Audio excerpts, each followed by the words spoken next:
Good morning. This is Mike, Southwest Virginia Land Clearing, and this is the good stuff, y'all. I've been looking forward to this one for a little while now, handful of weeks since I was out here, and there's a lot of stuff to cut. We've got this area through here. I'm not exactly sure how much, probably 2 to 3 acres or so. And it's an interesting problem because there's spider webs all over the place.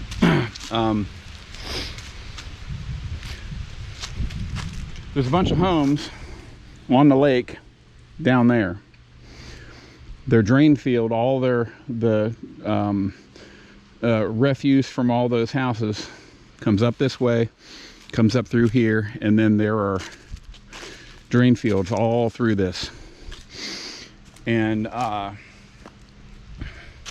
it's been 25 years, and I saw an overhead picture from 1997. There wasn't a blade of grass in here. It was completely clear, and clearly it's not been touched since then, because we got trees that are, 40 and 50 feet tall in here.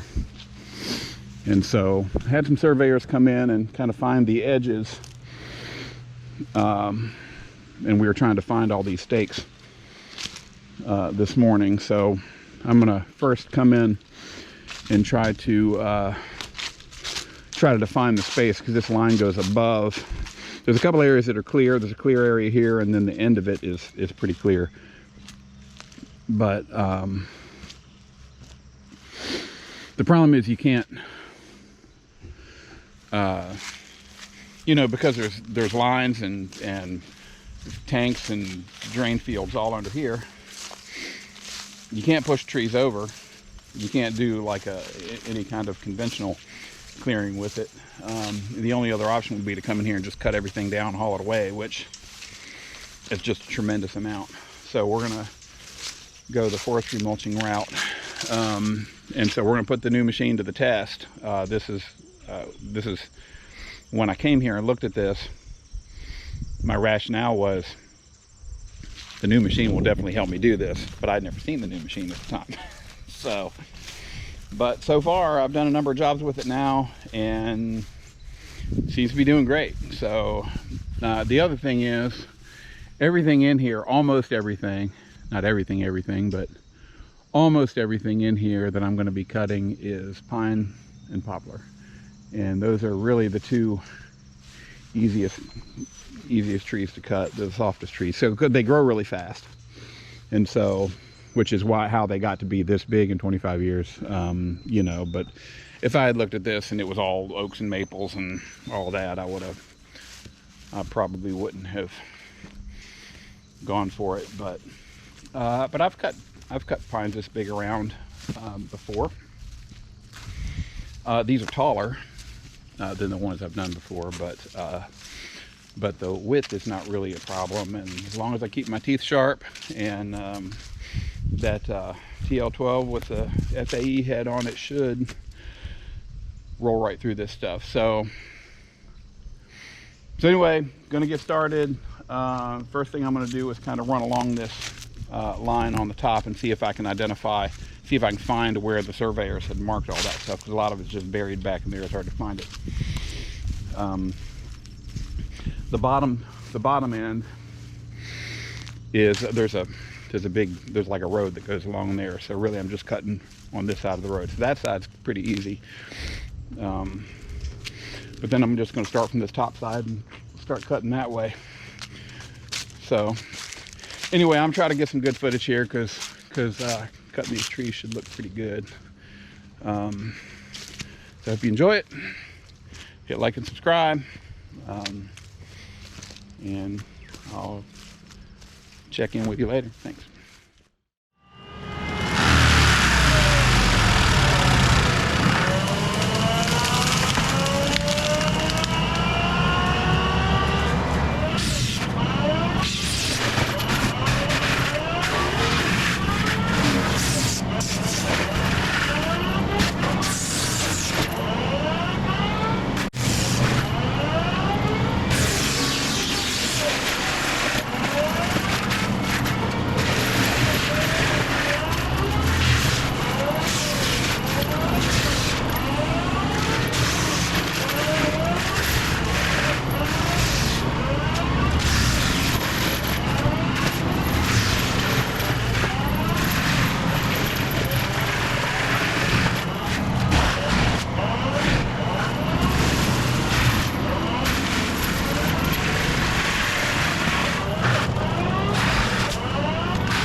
Good morning.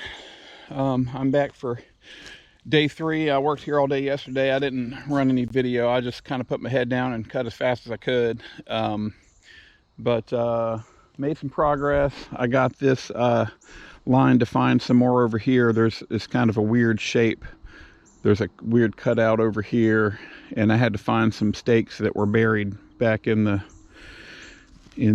woods, and so I think I found them all.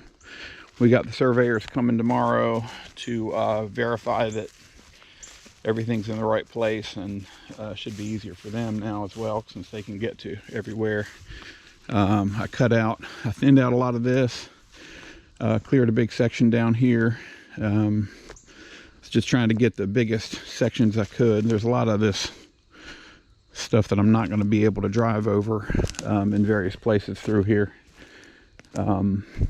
But by and large, it's coming along reasonably well. There's a number of trees in here that are definitely going to be bigger than I'm going to want to spend time grinding. So I'm looking at probably having a tree day in here. So my goal today is I'm going to come in here and cut everything else that I can as far as underbrushing goes. You know, it's that I can get through quickly. You know, there's areas like this, and again, there's piles of dirt in here and stuff, so I won't be able to cut over all of this, but I'm going to cut in as close as I can, get some of these smaller, medium-sized trees. There's a section over here, a little strip through here, a little strip down here, a little section over there. When you're underbrushing, you tend to just cut paths through, and you just keep cutting through, and you kind of follow your nose until you get it all thinned out.